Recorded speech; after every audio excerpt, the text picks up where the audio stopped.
আসসালামু আলাইকুম বন্ধুরা। গল্পের শুরুতে আমরা একটা হাই স্কুলে চলতে থাকা বাস্কেটবল ম্যাচ দেখতে পাই। সেই ম্যাচে মেসন নামের একজন ছেলে খেলছিল, আর তাদের স্কুলের টিমটা এই খেলায় হেরেও যাচ্ছিল, কারণ তাদের হাতে আর মাত্র 44 সেকেন্ড বাকি রয়েছে, কিন্তু তারা এখনও ম্যাচ নিজেদের হাতে আনতে পারেনি।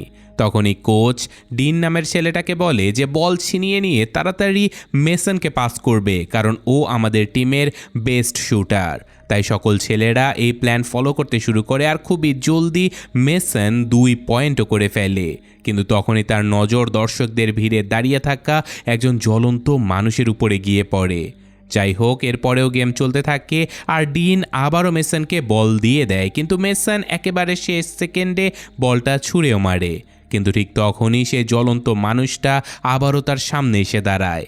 সে তার কালো হাতটা মেসনের দিকে বাড়াতে থাকে, আর ঠিক সেই মুহূর্তে বলটা বাস্কেটে গিয়ে পড়ে যায়, আর তাদের টিম এবারের ম্যাচ জিতে যায়। প্রচণ্ড খুশিতে মেসনকে তার টিমের সকলেই ঘিরে ধরে, কিন্তু প্রচণ্ড ভয় পেয়ে মেসন তাড়াতাড়ি চেঞ্জিং রুমের দিকে ছুটে চলে যায়। সে নিজের লকার খোলার সময় বুঝতে পারে যে তার হাতের লোমগুলো দাঁড়িয়ে যাচ্ছে।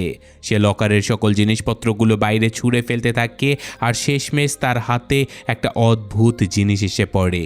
তখনই ফিস করে একটা আওয়াজ তার নাম ধরে ডাকতে থাকে, আর প্রচণ্ড ভয়ে মেসন আত্মরক্ষার জন্য ভারী কিছু একটা খুঁজতে শুরু করে দেয়। ঠিক সেই মুহূর্তে সেই জ্বলন্ত লোকটাও এখানে এসে পড়ে, আর এবার মেসন তার কাছে রীতিমতো প্রাণ ভিক্ষা চাইতে শুরু করে দেয়। মেসন বলে যে প্লিজ আমাকে ছেড়ে দাও, আমাকে মেরো না। কিন্তু লোকটা যখন থামে না, তখন মেসন সেই অদ্ভুত জিনিসটাকে ভেঙে টুকরো টুকরো করে ফেলে। এরপর তার নজর দরজার দিকে চলে যায়, আর সে নিজের টিমমেটদেরকে এখানে আসতে দেখে। সে বেচারা স্বস্তির নিঃশ্বাস ফেলে, আর ভাবে যে সে হয়তো বেঁচে গেছে। তো যাই হোক, এরপর গোসল করার সময় মেসন একটা অদ্ভুত আওয়াজ শুনতে পায়। সে নিচের দিকে তাকিয়ে ছাইয়ের মতো কিছু একটা পড়ে থাকতে দেখতে পায়। তারপর যেই না সে পেছনে ঘুরতে যাবে, সাথে সাথে সে জ্বলন্ত মানুষটা তার গলা চেপে ধরে, আর তার হাতটা মেসনের গলার ভেতরে ঢুকিয়ে দেয়, যার ফলে মেসনের শরীরে চোখের পলকে আগুন ধরে যায়। যখন তার টিমমেটেরা মেসনের চিৎকার শুনতে পায়, তখন সবাই বাথরুমের দিকে ছুটেও চলে যায়, আর তারা দেখতে পায় মেসন আগুনে জ্বলতে শুরু করেছে। তো যাই হোক, এরপর 6 মাস পরে আমরা ক্রিস নামের একটা মেয়েকে দেখতে পাই, যে কিনা তার কাজিন ভাইয়ের সঙ্গে শিফট হয়ে এসেছে।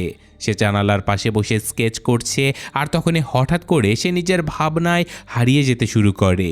সে মেঝের দিকে এমনভাবে তাকিয়ে থাকে যেন অন্ধকারের মতো কালো কোনো কিছু চিন্তা তার মাথায় ঘুরপাক খাচ্ছে। কিন্তু তখনই তার কাজিন ভাই রে তাকে বাস্তবে ফিরিয়ে আনে, আর বলে যে চল, আমি তোর জিনিসপত্রগুলো গুছিয়ে রাখতে সাহায্য করছি। তো যাই হোক, এরপর স্কুলে পৌঁছানোর পরে রে ক্রিসকে তার স্কুলটা ঘুরিয়ে দেখাতে থাকে। তখনই তার নজর এলি নামের একটা মেয়ের উপরে পড়ে, আর এখানে ক্রিসকে একটা লকার দেয়া হয় যার উপরে হর্স লেখা ছিল। তখনই রে তাকে বলে যে আরে, এটা তো মেসনের নিকনেম ছিল। এরপর ডিন আর তার টিমমেটেররা ক্রিসকে ঘিরে ধরে। তারা বলে যে মেসনের প্রতি সম্মান দেখিয়ে অন্তত এই লকারটা তুমি ব্যবহার করো না। কিন্তু ঠিক তখনই গ্রেস নামের একটা মেয়ে সেখানে চলে আসে, আর বলে যে দেখো, এই স্কুলটা তো অনেক পুরনো, আর তোমাদের হিসেব করলে এই স্কুলে যারা আগে পড়তো, যারা আগে এইসব লকার ব্যবহার করতো, তারা তো সবাই মারা গেছে। সুতরাং মেসন মারা গেছে বলে ওর এই লকারটা ব্যবহার করা হবে না, এই কথার আসলে কোনো সেন্সই নেই। তো এখানে গ্রেসকে দেখে রে তার সঙ্গে ফ্লার্ট করার চেষ্টা করে, কিন্তু বেচারা ব্যর্থ হয়। ঠিক সেই সময় ডিন বুঝতে পারে যে ক্রিস এই স্কুলে নতুন এসেছে। সে বলে যে আমি তো গুজব শুনেছিলাম যে তুমি রিহ্যাব থেকে বের হয়ে এসেছো, তুমি তো তোমার বাবাকে মেরে ফেলেছিলে, তাই না? তখনই এলি তাকে বাধা দিয়ে বলে যে সব ফালতু কথা বলা বন্ধ করো তো। কিন্তু ডিন তারপরেও ক্রিসকে নিয়ে মজা করতে থাকে। এই কথায় রেগে গিয়ে ক্রিস ডিনের হাঁটুর উপরে সজোরে একটা লাথি মেরে দেয়, আর তখনই মিস্টার ক্রেভেন হলওয়েতে চলে আসে, এবং তিনি রেগে গিয়ে ক্রিস, ডিন, গ্রেস আর রেকে কয়েকদিনের জন্য স্কুল থেকে সাসপেন্ড করে দেয়। আর যখন এলি ক্রিসকে বাঁচানোর চেষ্টা করে, তখন তাকেও কয়েকদিনের জন্য সাসপেন্ড করে দেয়া হয়। এরপর সবাই যখন চলে যায়, তখন এলি ক্রিসের সঙ্গে বন্ধুত্ব করার চেষ্টা করে, কিন্তু ক্রিস সরাসরি তাকে বলে দেয় যে আমার তোমার কোনো সাহায্যের দরকারই নেই। তো যাই হোক, এখন এলি এখান থেকে চলে যাবার পরে ক্রিস লকার খোলে, আর সেখানে মেসনের অনেক পুরনো জিনিসপত্র সে খুঁজে পেয়ে যায়, যার মধ্যে সেই রহস্যময় জিনিসটাও ছিল যেটাকে মেসন ভেঙে ফেলেছিল। জিনিসটা দেখার সাথে সাথে ফিসফিস করা একটা আওয়াজ শুনে ক্রিস ওটাকে খোলার সিদ্ধান্ত নেয়, যার ভেতর থেকে একটা অদ্ভুত বাঁশি বেরিয়ে আসে। ক্রিস যখনই বাঁশিটা বাজাতে যাবে ঠিক তখনই স্কুলের ঘন্টা বেজে ওঠে আর সে ক্লাসের জন্য বেরিয়ে পড়ে।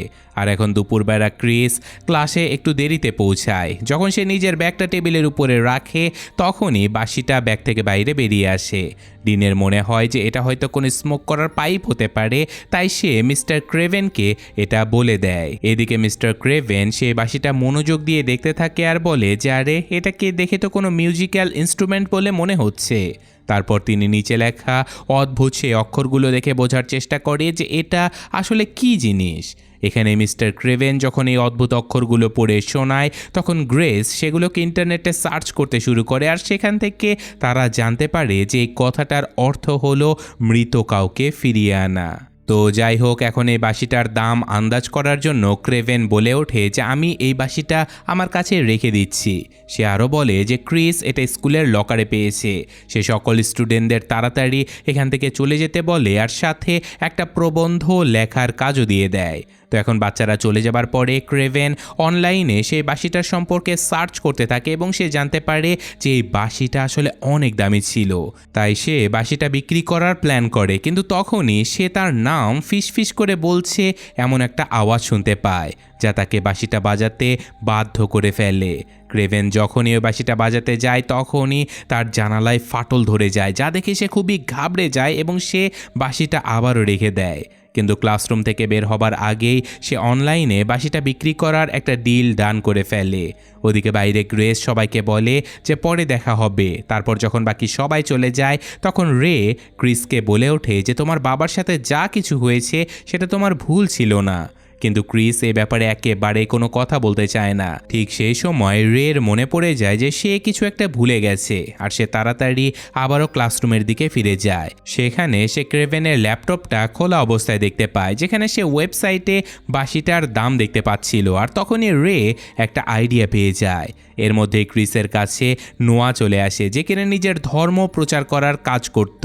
নোয়া ক্রিসকে তাদের চার্চে আসার দাওয়াতও দেয় আর সেই সাথে সে তার কাছে ড্রাগসও বিক্রি করার চেষ্টা করে। কিন্তু যখন ক্রিস রাজি হয় না তখন সে ফ্রিতে তাকে কিছু স্যাম্পলও দেয়। কিন্তু ঠিক তখনই রে সেখানে ফিরে আসে আর সে নোয়াকে চিৎকার করে বলে যে আমার বোনের থেকে দূরে থাকো, খবরদার ওর কাছে আসার চেষ্টা করবে না।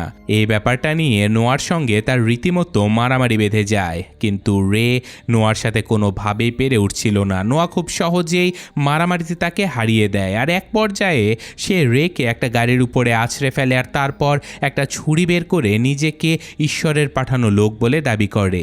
এরপর সে ক্রিসকে বলে যে যদি তোমাদের কোনো কিছুর দরকার পড়ে তাহলে আমি যে কোনো সময় এখানে চলে আসব। এই কথা বলে সে ওখান থেকে চলে যায়। আর নোয়া এখান থেকে চলে যেতে রে ক্রিসকে বলে যে এই লোকটা তাদের চার্চে আসা বাচ্চাদের কাছে নেশার জিনিসপত্র বিক্রি করে আর 1 বছর আগে একটা বাচ্চা সেই ড্রাগসের ওভারডোজের কারণে মারাও গেছে।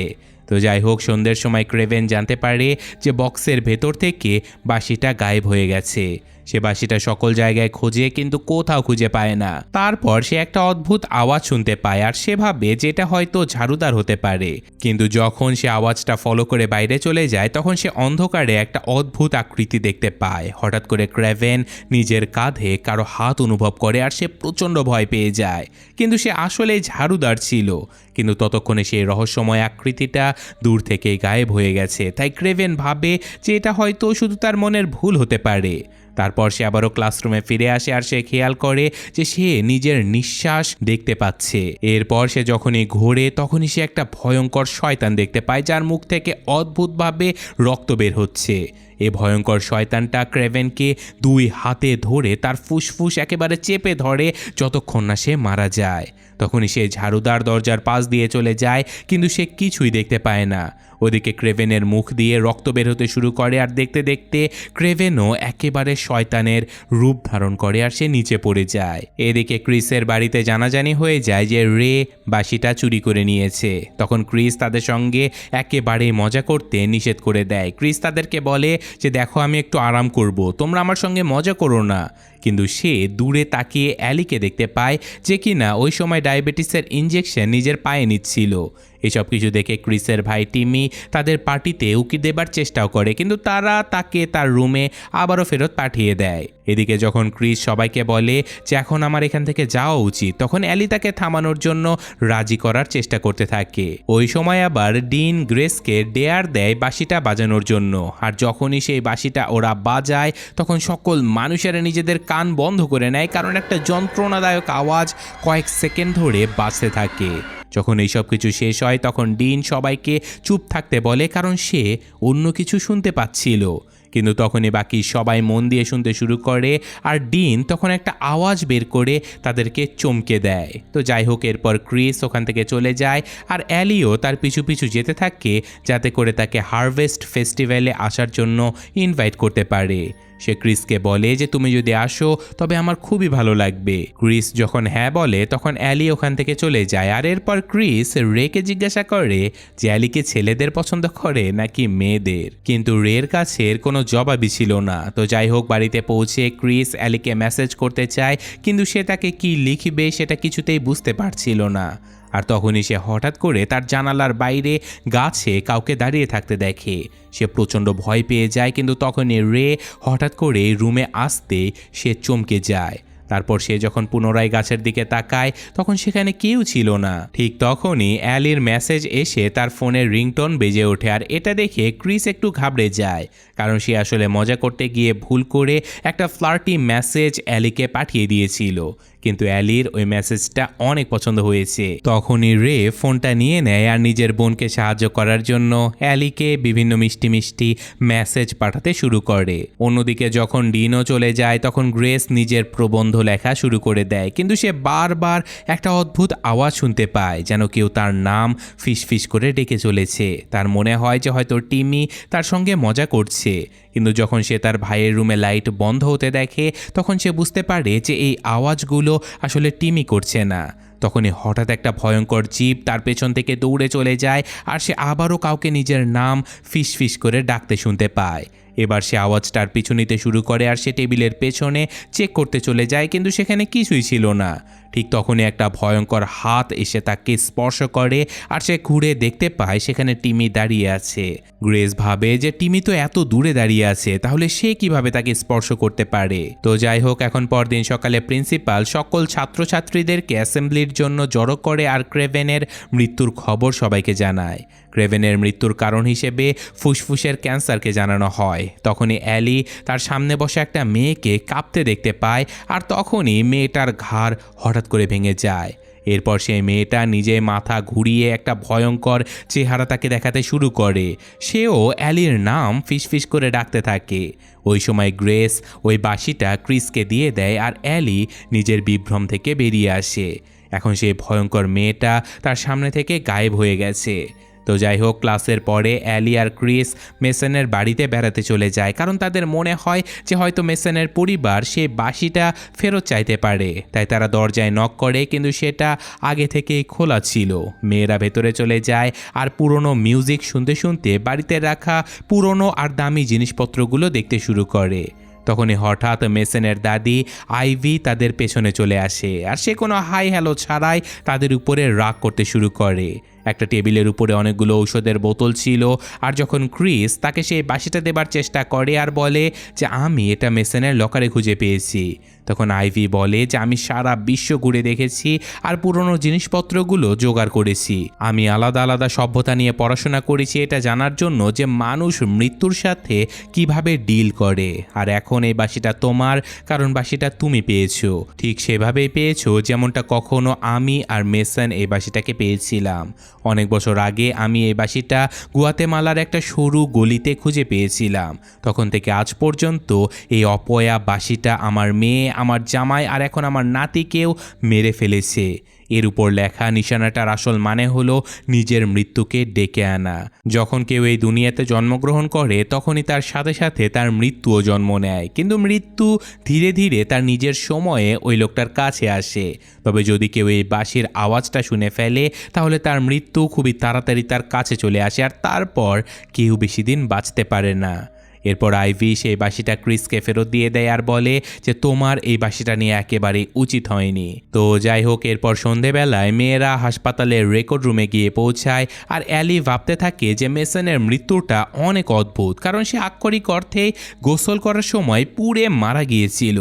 কিন্তু তারপর এই ঘটনাটাকে গ্যাস লিকেজের নাম দিয়ে দেয়া হয়। তারপর ফাইল চেক করার সময় জানা যায় যে মেসনকে আসলে তার দাঁত পরীক্ষা নিরীক্ষা করে তার পরিচয় শনাক্ত করা হয়েছিল, কারণ তার শরীর এতটাই বেশি পুড়ে গিয়েছিল যে তার দাঁত ছাড়া রীতিমতো কিছুই অক্ষত ছিল না।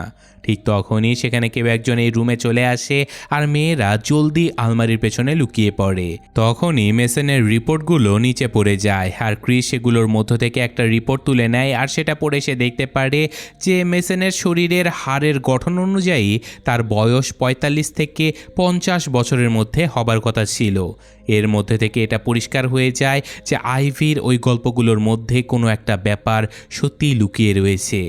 এর মানে হলো মেসনের মৃত্যু প্রায় ৪৮ বছর বয়সে গ্যাস লিকের কারণে হবার কথা ছিল, আর ক্রেভেনের পরবর্তীতে ক্যান্সার হবারও কথা ছিল। কিন্তু মেসন বা ক্রেভেন কেউই তাদের সেই বয়স পর্যন্ত বেঁচে থাকতেই পারেনি, তার আগেই তাদের খুব ভয়ঙ্করভাবে মৃত্যু হয়ে যায়।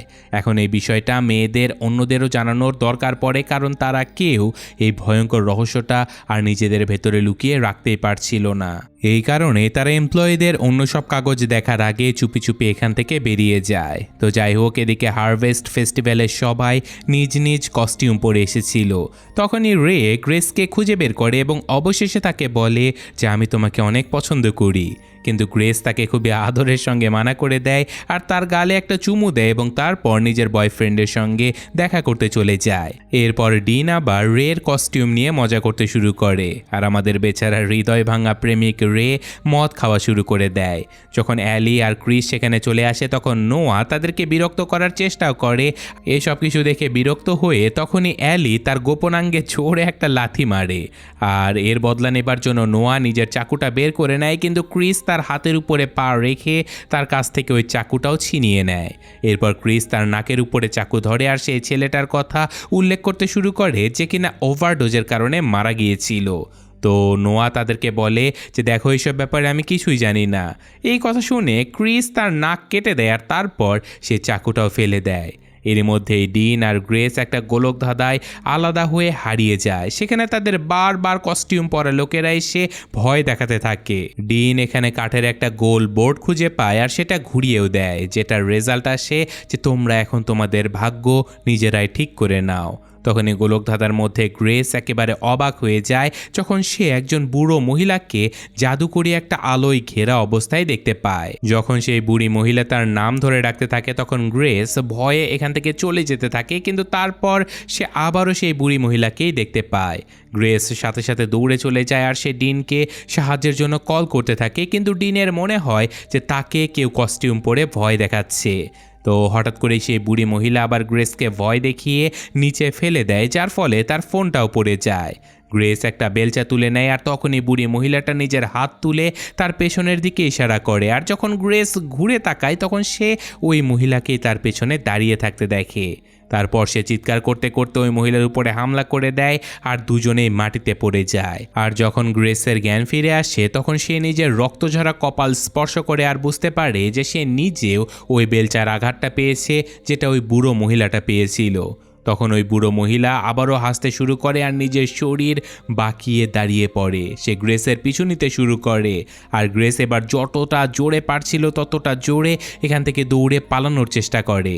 ওদিকে ডিন নিজেও চিন্তিত ছিল, কারণ গ্রেস ফোনের উত্তর দিচ্ছিল না। তারপর ডিন তাকে এদিকে সেদিকে খুঁজতে বেরিয়ে পড়ে। গ্রেস আরও বেশি ঘাবড়ে যায় যখন সে একটা বন্ধ রাস্তায় ফেসে যায়, কিন্তু সৌভাগ্যবশত সে দেওয়ালে একটা লুকানো গুহা দেখতে পায় আর সে হামাগুড়ি দিয়ে সেই গুহার ভেতরে ঢুকে পড়ে। কিন্তু ওই বুড়ো মহিলা খুবই তাড়াতাড়ি তার পেছনে চলে আসে আর সে গ্রেসের পা ধরে নিজের ভয়ঙ্কর আঙুলগুলো তার পায়ের ভেতরে ঢোকাতে শুরু করে। এরপর সে নিজের হাত গ্রেসের গলায় ঢুকিয়ে দেয়, যার ফলে তার শরীর বদলে যেতে শুরু করে। গ্রেস নিজেকে ছাড়িয়ে নেয় আর সামনের দিকে এগোতে থাকে, আর যতক্ষণ না সে ওই গোলক ধাঁধার একেবারে মাঝখানে পৌঁছে যায়। কিন্তু দুর্ভাগ্যবশত সেই বুড়ি মহিলাটাকে লাইটের খুঁটির উপরে আবারও দেখা যায়, আর গ্রেসকে পাল্টে দেবার জন্য ওই বুড়ি মহিলা তাকে কিস করে দেয়। ডিন সেখানে পৌঁছানোর আগে গ্রেস চামড়া ঝুলে পড়া একটা বুড়ো শরীরে পরিণত হয়ে যায়। তো যাই হোক, এখন পরদিন স্কুলে জিমের ভেতরে ডিন এটা মানতে অস্বীকার করে যে ওই বডিটা গ্রেসের ছিল। তখনই মেয়েরা আইভির বলা কথাগুলো তাদেরকে জানায়, কারণ তারা দুজনেই বিশ্বাস করে যে তারা মৃত্যুকে তাদের কাছে আসতে অনুভব করেছিল। ডিন এখনও তাদের কোনো কথাই বিশ্বাস করে না। তখনই রে তাকে মনে করিয়ে দেয় আর বলে যে গ্রেসকে বাঁশি বাজানোর জন্য তুমিই তো ডেয়ার দিয়েছিলে, তো সেই হিসেবে তার মৃত্যুর কারণ তুমিও হতে পারো। এই কথা শুনে রাগে ডিন তাকে ধাক্কা মেরে দেয়, আর সাথে সাথে সে গ্রেসকে যে ভালোবাসতো সেটা নিয়ে মজা ওড়াতে শুরু করে, যার কারণে রে প্রচণ্ড কষ্ট পেয়ে সেখান থেকে পালিয়ে চলে যায়। আর কিছুক্ষণ পর নেশায় চুর হয়ে ডিন নিজের রুমের জানালার রাস্তা দিয়ে ঘরে ঢুকে পড়ে। আর সে যখন আয়নায় দেখতে পায় তখন সে একটা লোককে দেখতে পায় যার শরীরে ভয়ঙ্কর আঘাতের চিহ্ন ছিল। সে ঘাবড়ে গিয়ে পেছনে সরে যায় আর ভুল করে তার ধাক্কায় রুমে থাকা ল্যাম্পটা ভেঙে যায়। তখনই সে মেইন লাইটস অন করার জন্য দৌড়ে ছুটে যায়, কিন্তু ততক্ষণে ওই লোকটা গায়েব হয়ে গিয়েছিল।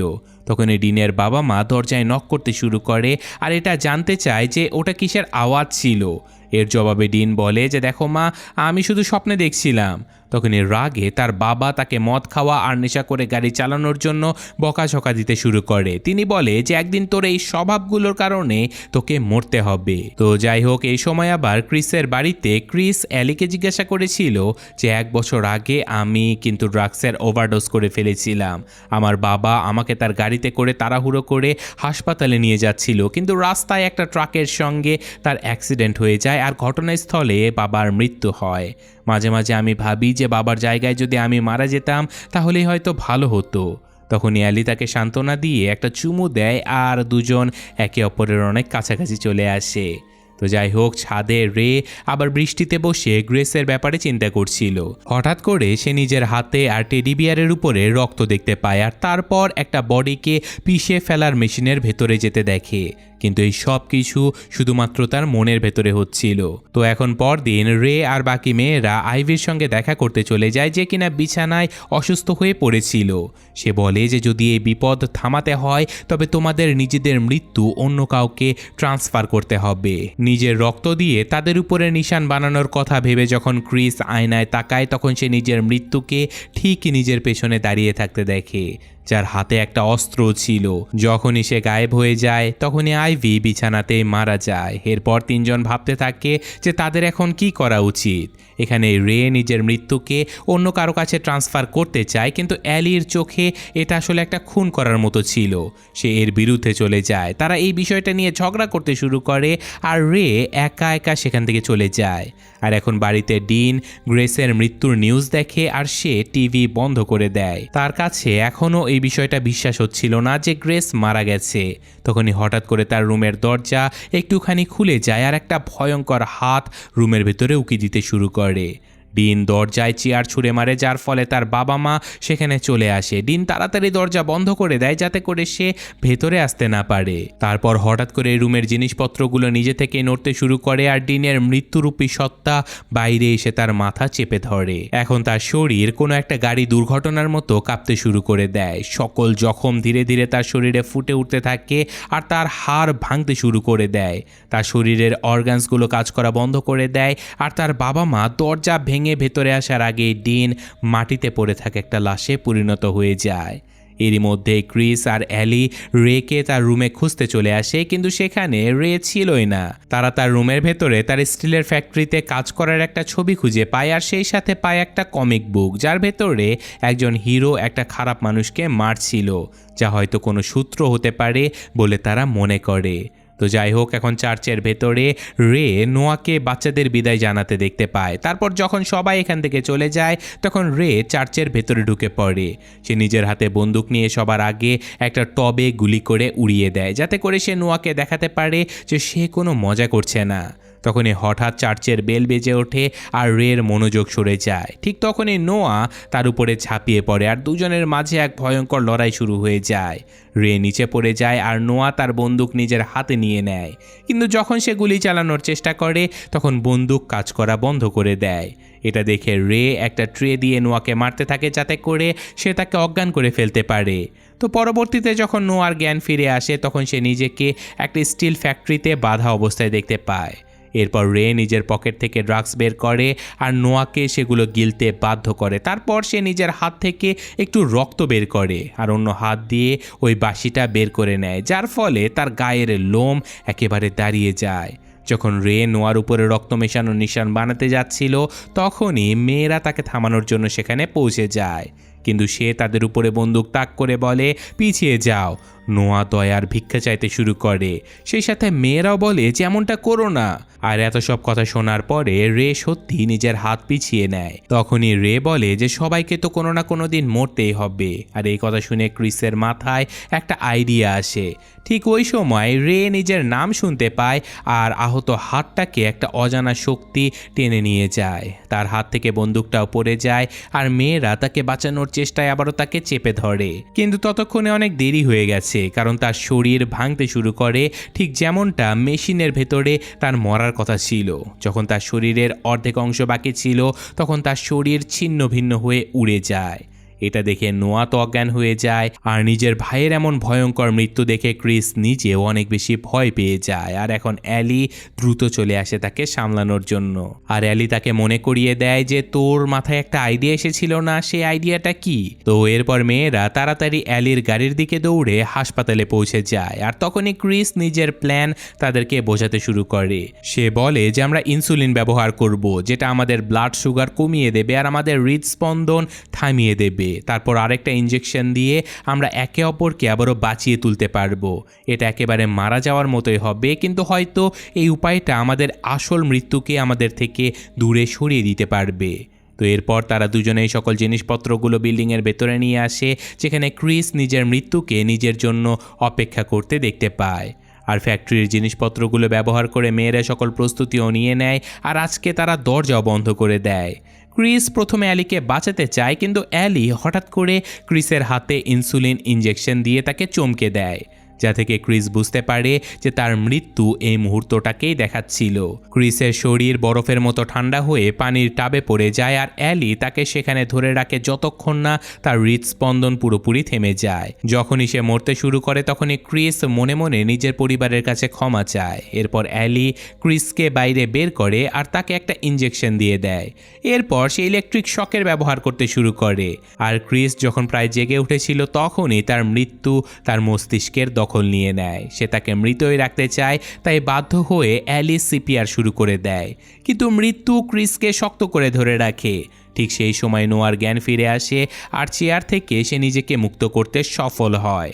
বন্দুক তোলার পরে সে হাতুড়ি দিয়ে দরজা ভাঙতে শুরু করে আর তখনই অ্যালির মৃত্যুও তার সামনে চলে আসে। তার মৃত্যু সেই মেয়েটার রূপে এসেছিল যাকে সে অ্যাসেম্বলিতে দেখতে পেয়েছিল।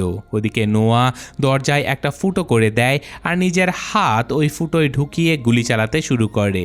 সে ইলেকট্রিক শক দেওয়ার মেশিনটা ভেঙে দেয় আর এই সব কিছুর মধ্যেও অ্যালি আঘাত পেয়ে যায়, কিন্তু সে অ্যালিকে ক্রিসের নাম বারবার নেয়া থেকে আটকাতে পারে না। এটা ক্রিসকে এতটাই শক্তি দেয় যে সে অবশেষে মৃত্যুকে দূরে সরিয়ে দিতে পারে। ক্রিস জেগে যায় আর অ্যালিকে মাটিতে ছটফট করতে দেখতে পায়। তার মৃত্যু এক দৃষ্টিতে তার দিকে তাকিয়ে থাকে। আর ঠিক তখনই নোয়া ভেতরে চলে আসে আর বলে যে ঈশ্বর প্রত্যেককে কোনো না কোনো কাজের জন্য এই পৃথিবীতে পাঠিয়েছে। সে অ্যালির রক্ত ছুঁয়ে ফেলে, যার ফলে মৃত্যু গায়েব হয়ে যায় আর নোয়ার নিজের মৃত্যু তার সামনে চলে আসে। সে গুলি চালায়, কিন্তু প্রত্যেকটা গুলি তার নিজের শরীরকেও আঘাত করতে শুরু করে। সে পড়ে যায় আর মৃত্যু খুবই তাড়াতাড়ি তাকে মেরে ফেলে। এখন ক্রিস অ্যালিকে জড়িয়ে ধরে আর তখনই তাদের নজর সে ভাঙা বাঁশিটার উপরে পড়ে, যা হয়তো গুলি লাগার কারণে ভেঙে গিয়েছিল। তো যাই হোক, এরপর 3 মাস কেটে যায় আর ক্রিসের মাঝে মাঝে মনে হয় যে সে নিজের মৃত্যুকে দেখতে পাচ্ছে, কিন্তু সে অ্যালির সঙ্গে ততদিনে আনন্দে বাঁচতে শিখে গিয়েছিল। এরই মধ্যে আরেকটা মেয়ে নিজের লকারে কিভাবে যেন ওই বাঁশিটা খুঁজে পেয়ে যায় আর সে অ্যাসেম্বলি চলাকালীন ওই বাঁশিটা বের করে বাজিয়ে দেয়। অর্থাৎ এই অভিশাপ এখনও শেষ হয় না, বরং এই মেয়ের হাত ধরে আবারও ফিরে আসে। তো এই ঘটনার সাথে সাথে আজকের গল্পটা এখানেই শেষ হয়ে যায়। কেমন লাগলো কমেন্টে জানাবেন। আমি আজকের মতো এখানে বিদায় নিচ্ছি। আল্লাহ হাফেজ।